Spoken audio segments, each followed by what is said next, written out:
45절을 제가 읽고 다음 절을 여러분들이 교독하고 53절은 함께 한 목소리로 봉독하겠습니다. 마리아에게 와서 예수께서 하신 일을 본 많은 유대인들이 그를 믿었으나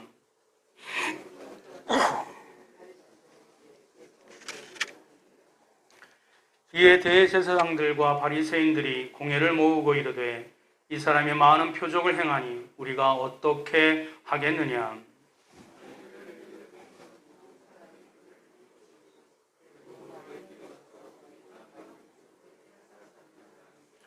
그 중에 한 사람 그 해의 대제사장인 가야바가 그들에게 말하되 너희가 아무것도 알지 못하는도다.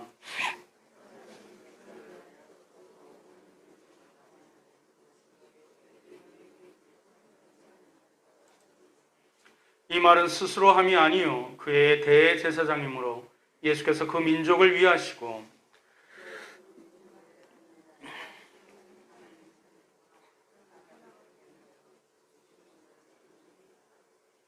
다 같이요. 이날부터는 그들이 예수를 죽이려고 모의하니라. 아멘. 오늘 본문에 있는 말씀을 가지고 우리가 어떻게 하겠느냐라는 제목으로 함께 은혜 받기를 소망합니다. 오늘 본문의 말씀의 내용은 이미 죽은 지가 나흘이나 되어서 무덤 속에서 시체가 썩어 악취가 나기 시작하는 나사로를 예수 그리스도께서 무덤과 죽음으로부터 풀어놓아 자유케 하시는 현장에서 그것을 목도한, 그것을 지켜본 수많은 유대인들이 그 놀라운 광경을 그 자신의 두 눈으로 직접 목격하게 되었습니다. 그리고 나서 이 사람들의 여러 가지 반응에 대한 내용을 오늘 본문은 그것을 우리에게 기술해 주고 있습니다. 세 가지 반응이 나오는데요. 첫 번째로는 본바를 그대로 믿은 사람들이 첫 번째 반응입니다. 예수님께서 나사로를 무덤과 죽음으로부터 풀어 자유케 하셨던 광경을 봤던 유대인들이 보였던 첫 번째 반응이 뭐라고요? 본바를 그대로 믿은 사람들이. 우리 45절 한 번 더 읽습니다. 시작. 마리아께서 와서 예수께서 하신 일을 본 많은 유대인이 그를 믿었으나. 예수께서 하신 일을 본 그대로 믿었다라고 성경은 기술해주고 있어요. 예수님이 하신 일을 그대로, 그 봤던 그대로 순전하게 믿었다고 성경은 증언해주고 있습니다. 참으로 복이 아닐 수 없습니다. 자기가 본 것을, 자기가 체험한 것을, 자기가 깨달은 것을 그대로 믿는 것. 참으로 복 가운데 복이 아닐 수 없습니다. 사랑하는 성도 여러분, 우리는 지난 일주일을 살아왔지요? 또 오래간만에 나오신 분도 계시지만 또 지난주에 나오셔서 오늘도 나오신 분은 일주일을 살아갔어요. 근데 그것을 한번 바꿔서 한번 생각해 볼까요? 역설적으로 우리는 인생은 태어나면서부터 무엇을 향해 살아가지요? 무엇을 향해 나아가지요? 죽음을 향해서 나아갑니다. 즉, 죽음을 전제로 하는 한시적인 존재라고 얘기해도 과언은 아니겠지요? 그럼 우리가 일주일을 살았다라는 이야기는 뭐예요? 또 바꿔 말하면 우리가 일주일을 죽은 것이에요. 이렇게 표현할 수 있을까요? 제가 이걸 부정적으로 여러분들한테 말씀드리려고 하는 것이 아니라 다시 말하면 지난 일주일간 우리 생명이 그만큼 일주일을 어찌됐든 우리가 죽는 날은 알지 못하지만 일주일을 죽은 것이, 일주일간의 생명이 짧아진 것이 일주일만큼 죽음과 가까워졌다라고 말할 수가 있는 것입니다. 여러분, 좀 이렇게 생각하면 좀 두렵지요? 좀 걱정이 되지 않나요? 늘 말씀드리지만 젊은 사람들, 또 건강한 사람들은 죽음에 대해서 이렇게 염려하거나 두려워하지 않아요. 근데 보편적으로 우리는 언젠가 다 늙어지게 되는 것이고 그리고 언젠가는 그것은 병이든 또 사고든 아니면은 또 나이가 들어서 자연적으로 죽게 되든 모든 인간은 죽음을 직면하게 됩니다. 그러니 죽음을 두려워할 수밖에 없어요. 왜냐하면 이 땅의 모든 학문들은, 모든 지식들은, 모든 정보들은 뭐를 위해서 우리에게 제공해 주지요? 이 땅에서 살아가는 것만 지식을 제공해 줘요. 이 땅에서 잘 먹고 잘 입는 것, 그렇게 우리의 본능에 충실한 것만 정보와 지식을 제공해 줘요. 지식과 정보 인프라를 제공해 줍니다. 그렇기 때문에 죽음을 준비하는 것, 죽음을 잘 준비하는 것에 대해서는 이 세상의 학문과 지식은 우리에게 언급하지 않습니다. 오직 종교만이 죽음 너머의 삶을 준비하고 소망을 갖게 해주는 것, 종교밖에 없습니다. 죽음을 전제로 해서 이 땅의 삶을 바르게 살도록 각각 종교 나름대로의 방식과 방법을 제시해 주고 가르쳐 주고 있습니다. 그러니 그 많은 종교 중에 참 진리, 참 구원을 발견하는 것, 깨닫는 것도 복 중에 복이 되는 것이죠. 또 그것은 반드시 우리 인생 가운데 필요한 것입니다. 어떤 사람들은 얘기를 해요. 좋은 게 좋은 것이라고, 이 종교 가서도 이렇게 죽음 이후의 삶을 준비하면 되겠고, 저 종교에서도 이렇게 구원한다고 하니, 해탈한다고 하니, 좋은 게 좋은 것이 아니겠느냐. 그렇지 않지요? 진리는 하나밖에 없습니다. 우리에게 영원한 생명을 살기 위하여 자신의 삶을 대가로 죽으신 그 종교는 우리 기독교밖에 없습니다.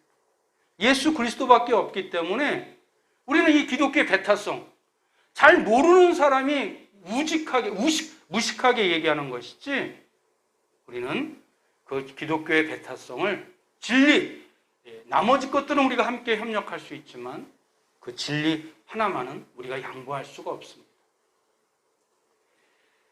오늘의 말씀에 등장하는 유대인들도 이 죽음에 대해서 생각을 해야 되는데, 왜? 나사로가 죽었잖아요. 그럼 나사로를 다시 그 무덤에서 자유케 하시고 죽음에서 풀어 자유케 하셨다면, 죽음을 두려워할 줄 아는 자들이었다면, 죽음을 생각하는 자들이었다면, 죽음을 맞이할 줄 예비하는 그런 준비성이 있었던 사람들이라면, 예수님이 무덤에서 풀어 자유케 하시고 죽음에서 놓여 해방시켜 주신 그 영원한 생명을 주신 주님을 다시 한번 바라봐야 되는데, 이 모든 놀라운 광경을 목격한 사람들 중에 많은 이들이 이 일로 인해서 예수님을 믿은 사람도 있고, 그리고 계속 알아보겠지만 그렇지 못한 사람들도 있습니다. 다시 한번 말씀드리지만 인간은 한시적인 존재입니다. 때문에 예수님이 하신 일, 그 모습과 그것을, 말씀을 그대로 우리가 믿는 것, 복 중에 복인 줄 믿습니다. 때문에 오늘 말씀을 단 한 번이라도 내 인생에 있어서 죽음을 신중하게 그리고 진지하게 생각한 사람이라면 예수님을 그대로 받아들이는 것, 이것은 너무나도 당연한 일입니다. 내 인생에도 반드시 존재하는 죽음을 인식하고 또 받아들이는 자에게 육체의 죽음과 무덤으로부터 인간을 풀어주어 자유케 하시는 예수 그리스도를 나의 주님으로 영접하고 구세주로 믿는 것보다 더 중요한 것은, 우리 인생 가운데 살아있는 동안 더 중요한 것은 없기 때문에 그렇습니다.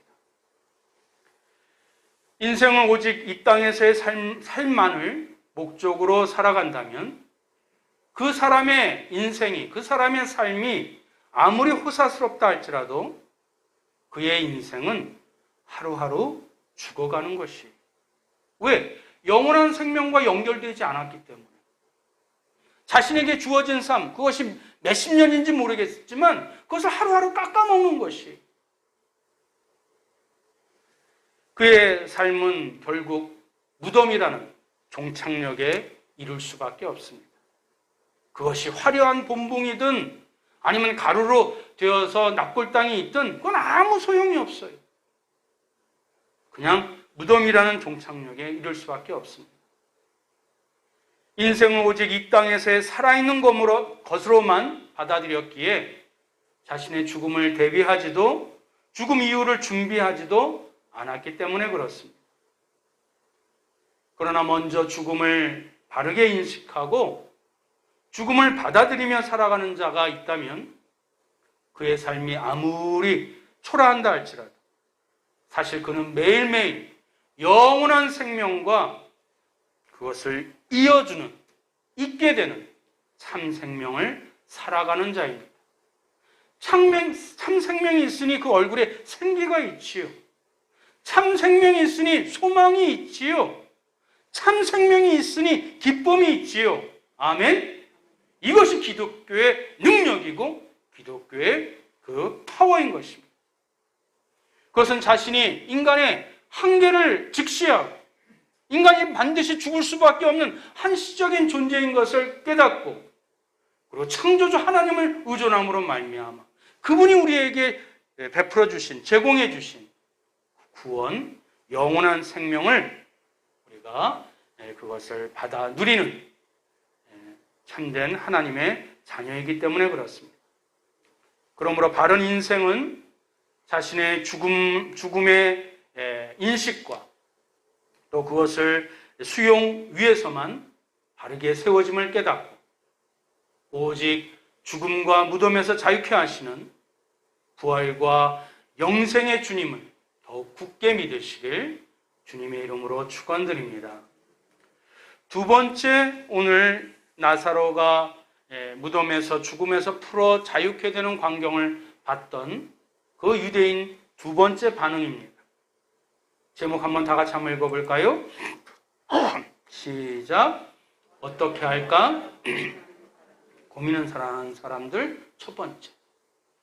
어떻게 할까 고민하는 사람이 두 종류가 나오기 때문에 제가 좀 인위적으로 나눴어요.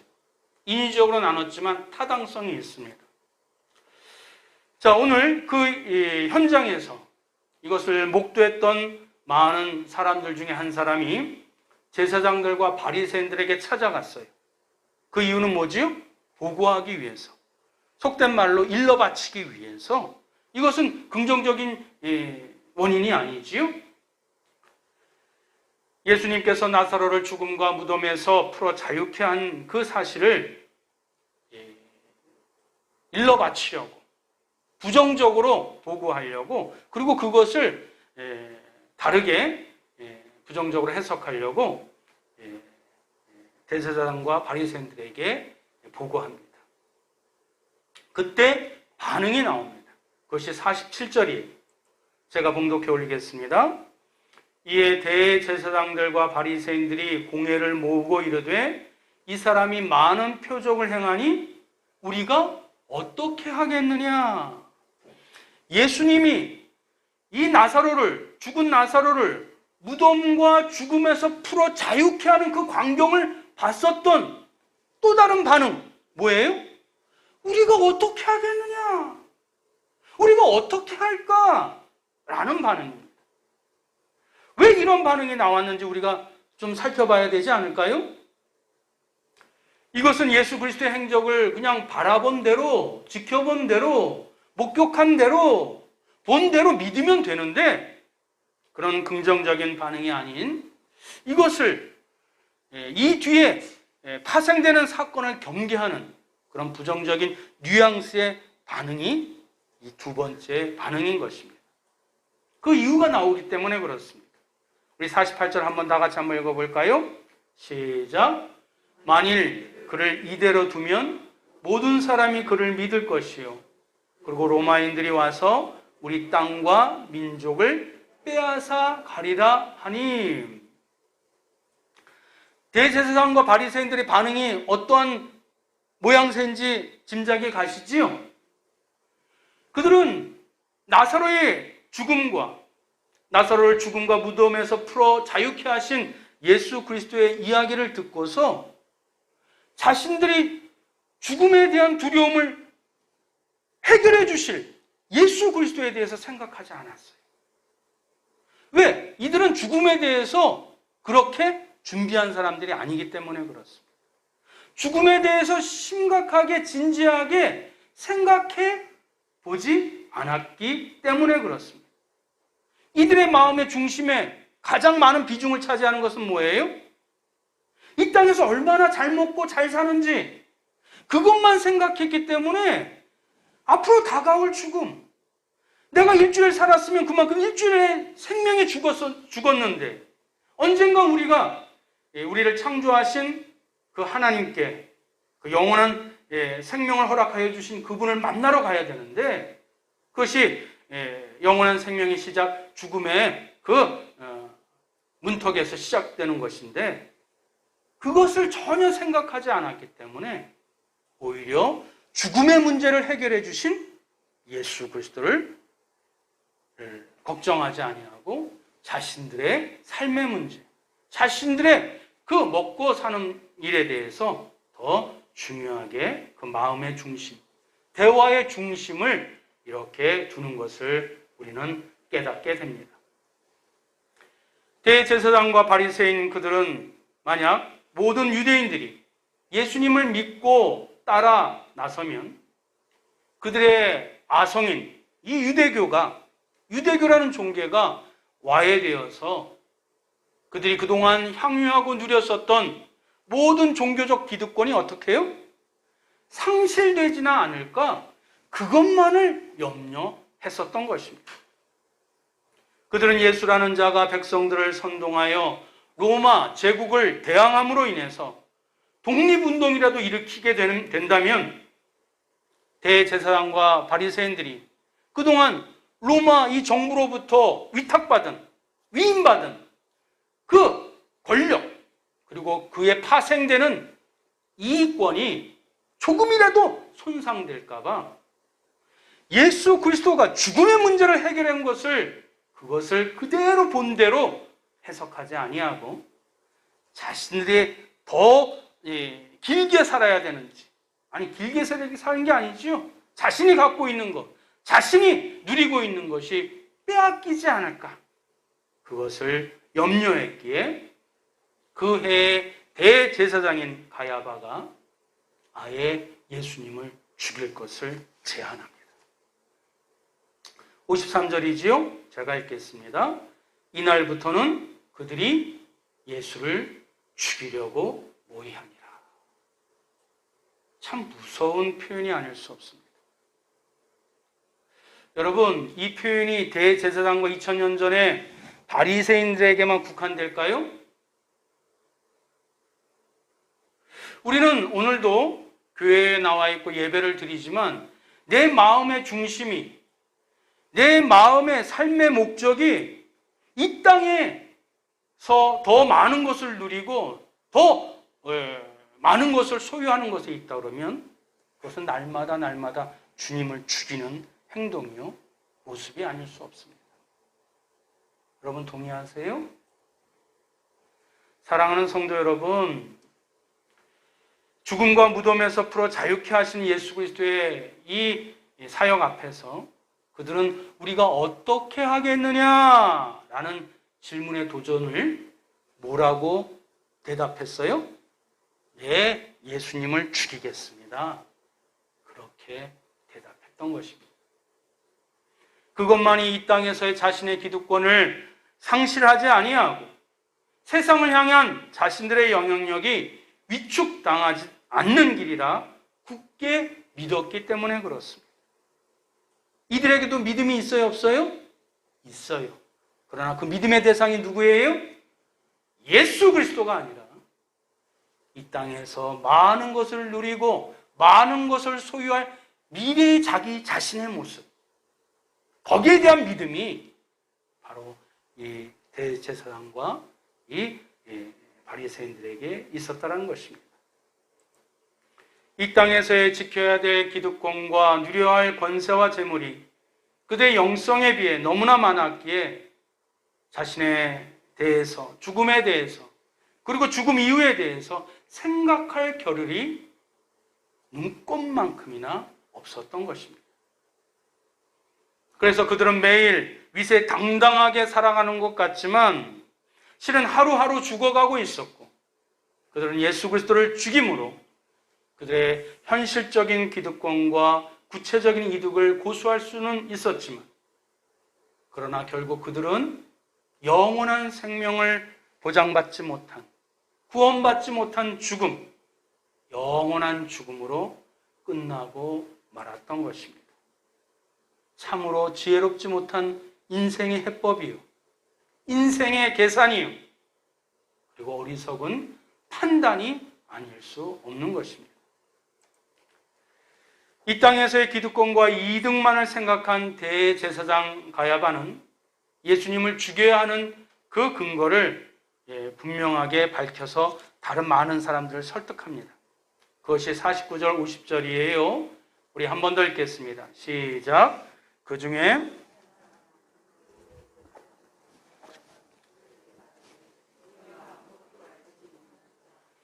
한 사람이 백성을 위하여 죽어서 온 민족이 망하지 않게 되는 것이 너희에게 유익한 줄 생각하지 아니하는도다 하였으니, 지금 가야바는 잔머리 굴리고 있지요.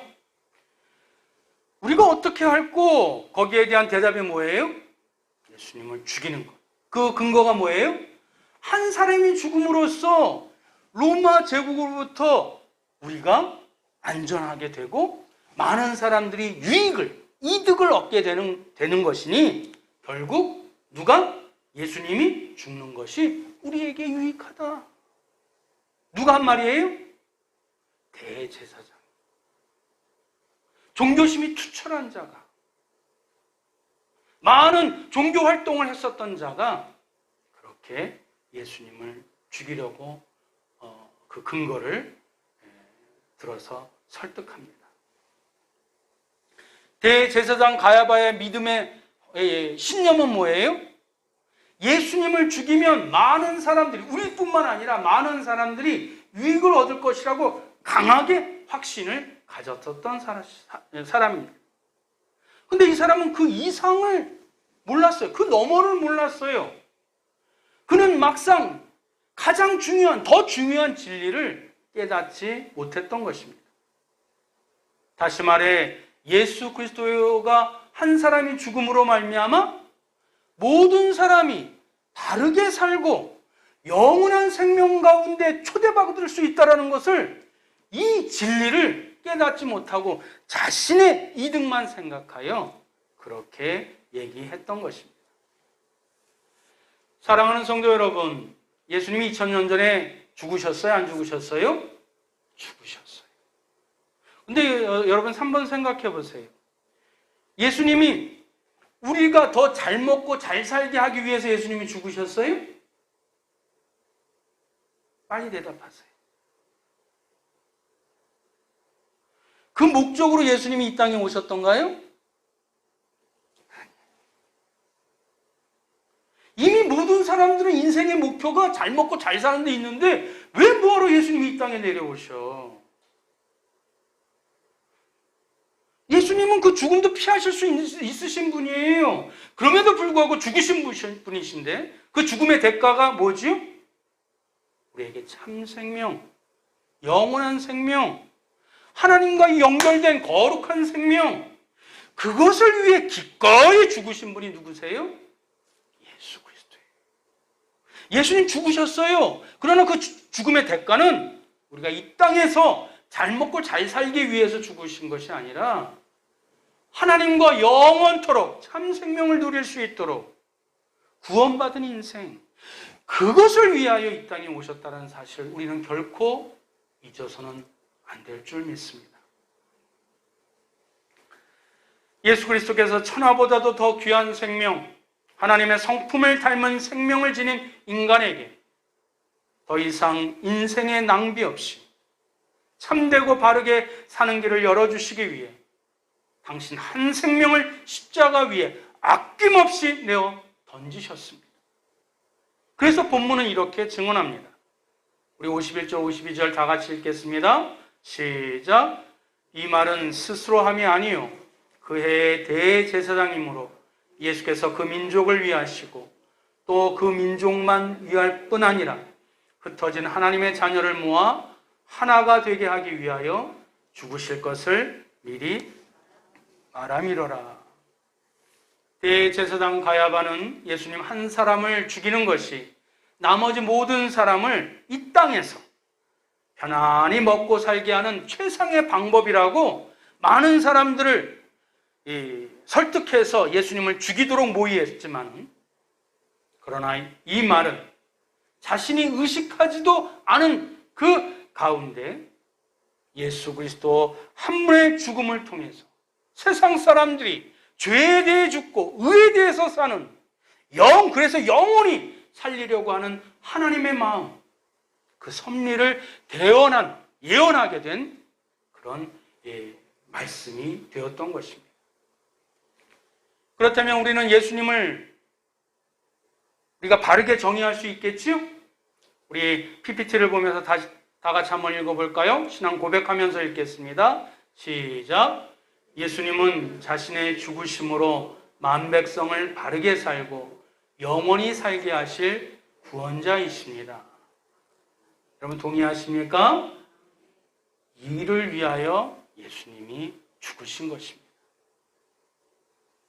이것이 성경이 전해주고 싶은, 성경이 우리에게 그렇게 외쳐 우리에게 깨닫게 만들고 싶은 가장 중요한 핵심의 말씀이라는 것을, 그것을 믿는 자들은 많은 사람을 바른 삶과 영원한 삶으로 인도하신 예수 그리스도께 나의 전생애를 바칠 뿐만 아니라 마치 그 밭에 보석을 발견했을 때 내 가진 모든 것을 팔아 그 밭을 사는 것처럼, 또한 그리고 내 가족들과 타인들을 바르고 영원한 사람으로 인도하는 그런 사람이 되기 위하여 나의 모든 재능과 또 나의 모든 것을 바치는 사람이 될 줄 믿습니다.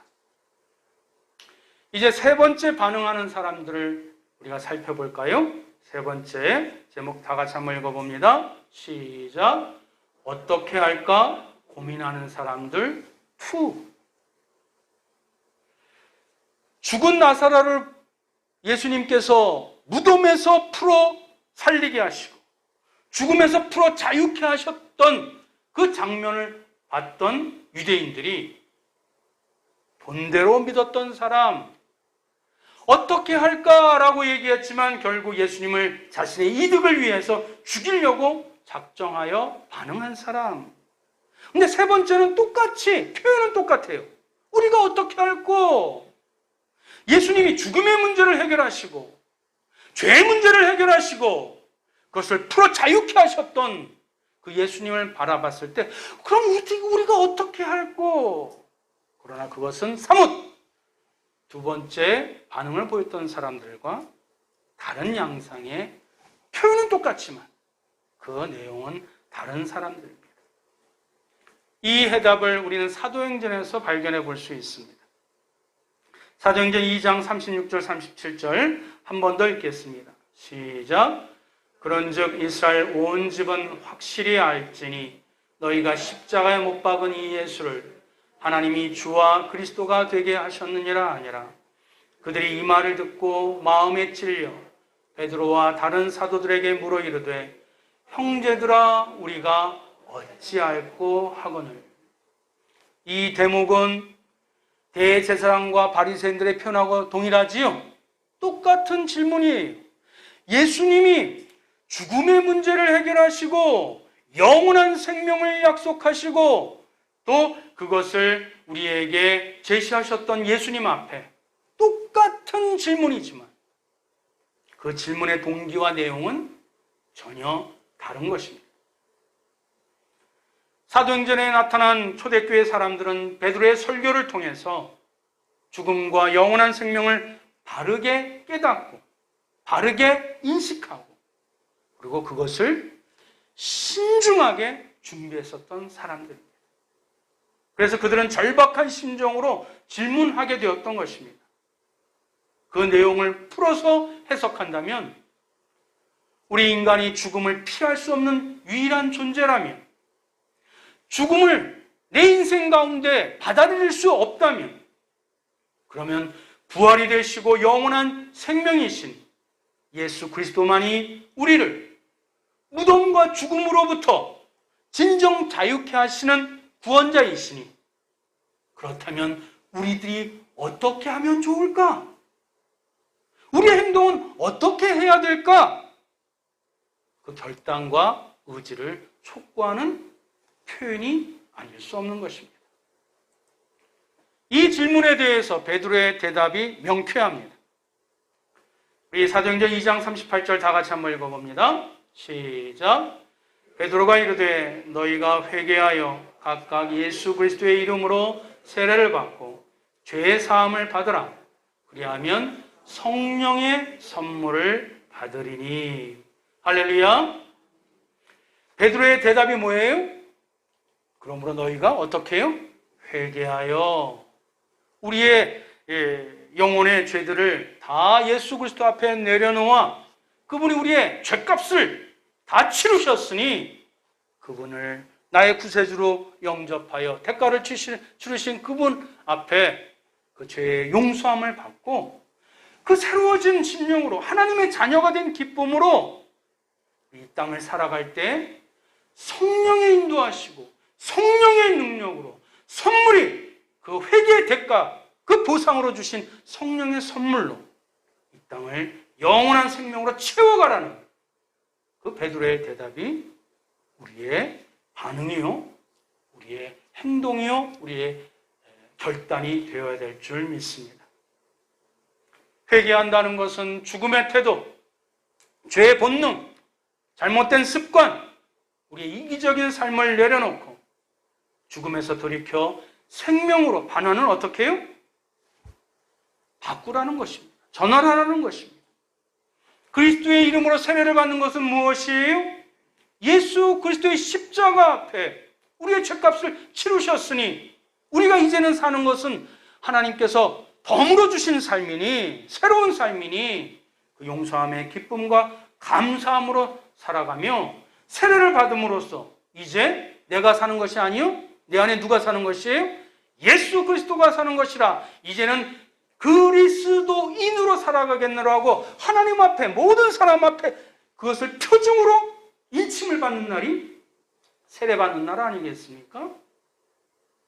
그러므로 인해서 새로운 삶, 이제는 내 본능과 이기심이 죄가 나를 이렇게 이끌어 나갔다면 이 땅에서 삶이 전부인 줄 알고 잘 먹고 잘 입는 것이 전부인 줄 알았는데 그 너머의 영원한 생명, 지금의 100년마다 비교할 수 없는 영원한 생명을 선물로 주신, 그리고 그것을 온전히 살 수 있도록 인도하여 주시는 성령님의 인도하심으로 그 영원한 생명을 채워감으로 주님을 닮아가는 그런 아름다운 거룩한 성품으로 그 채워지는 기쁨과 즐거움을 말하는 것입니다.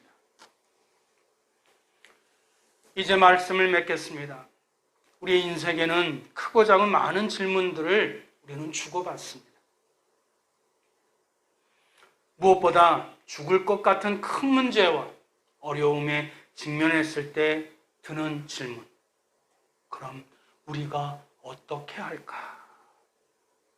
이런 질문을 스스로 한다면, 아니 내 가까운 사람이 그런 질문을 한다면 나의 죽음과 무덤을 열어 자유케 하시고 성령을 선물로 주시는 예수 그리스도를 바라보시는, 오직 그분만 붙잡으시는 저와 여러분들의 그 반응이 되시길 주님의 이름으로 축원드립니다.